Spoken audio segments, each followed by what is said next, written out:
Hello everyone.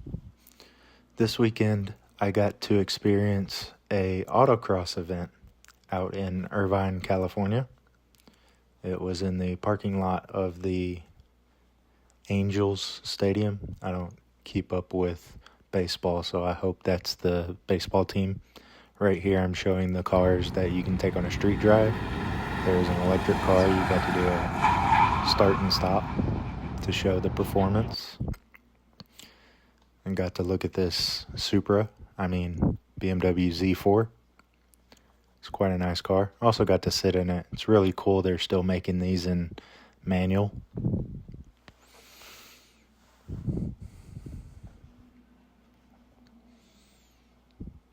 I also got to sit in one of the fancy electric cars they're coming out with. I think this was a 7 Series. It has a screen built into the door, and it has a flat screen. I was stupid and thought it was a touch screen. They have massaging seats.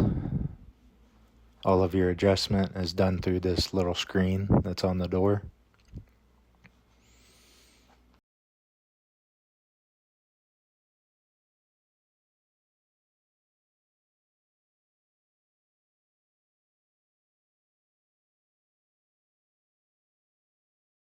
You can also control the display itself from this little screen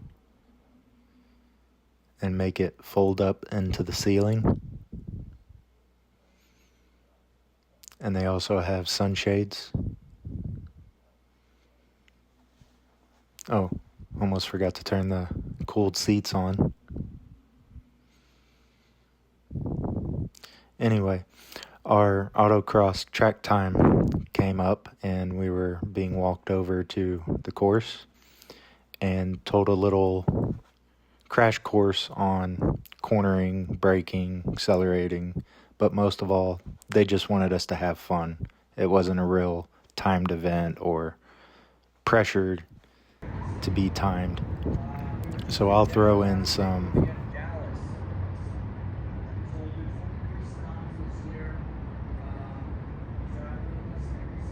my laps.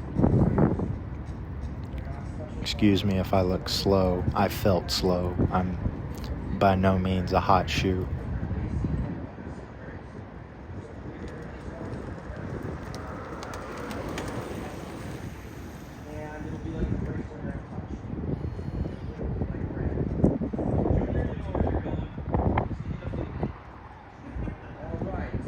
BMW cars are really nice, and I'm not just saying this because the event was free and they let me drive their cars like this. The cars felt a lot more capable than I was willing to pitch them in, but there's like a mental block of throwing around a $75,000 car that's not yours.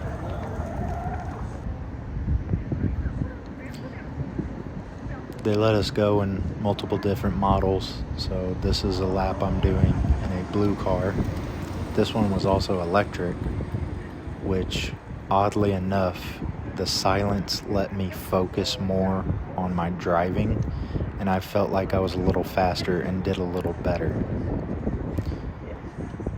I could also hear the tires squeal, so I could more accurately judge how much I was pushing and if I was pushing. And here at the end we have an instructor. My name is Vince. I am from Dallas, Texas. You guys ready? Yes. All right. Here we go.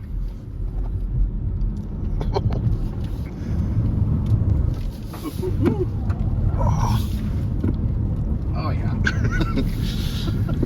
This corner always got me. The decreasing radiuses spook me. No, these are fun.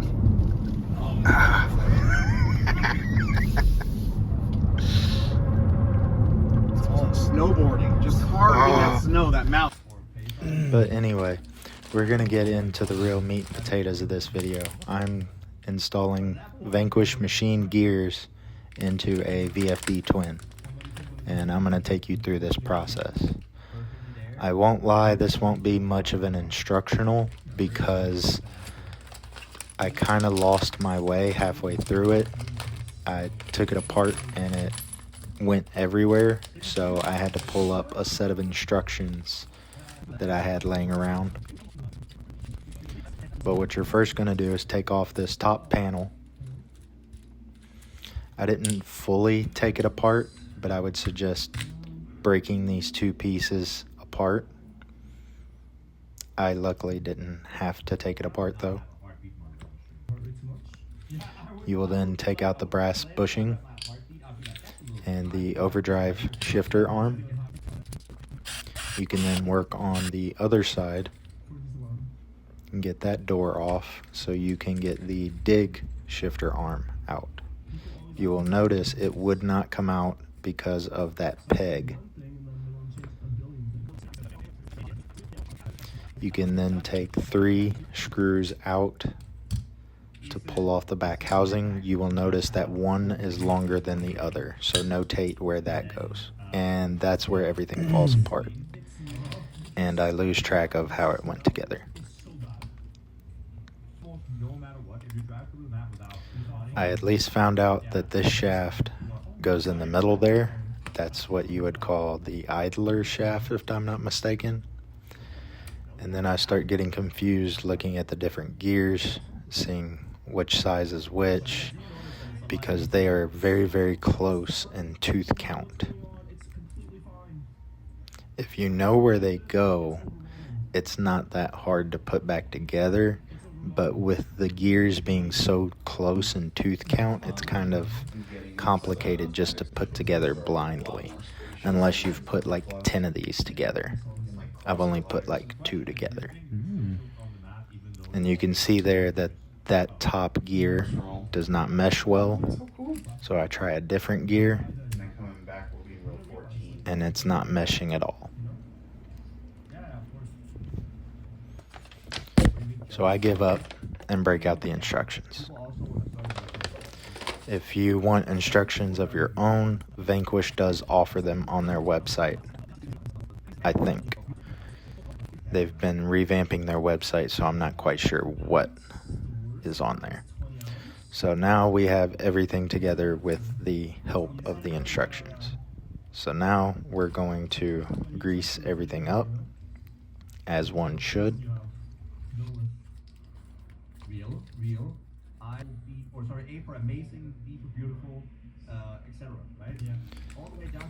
You also want to be very careful putting this cover back on. Things can shift slightly and bind, so you want to be very careful sliding it back into place and making sure everything slides back in. But you will have noticed that I didn't put one machine gear back on. I didn't do that because I didn't want to disassemble the transmission further. I was lazy, I'm not gonna lie. You can then start putting the shifter arms back in for the overdrive and dig. It's kind of a dance to get these to all line up, but if you have patience, you can get it to go. As you can see there, that's spinning and that's dig. I have it functioning. So we'll just reverse the process, put these doors and covers back on. And that is installing machine gears in a VFD twin. I hope it was helpful, and I hope you enjoyed the video, and I'll see everyone in the next one.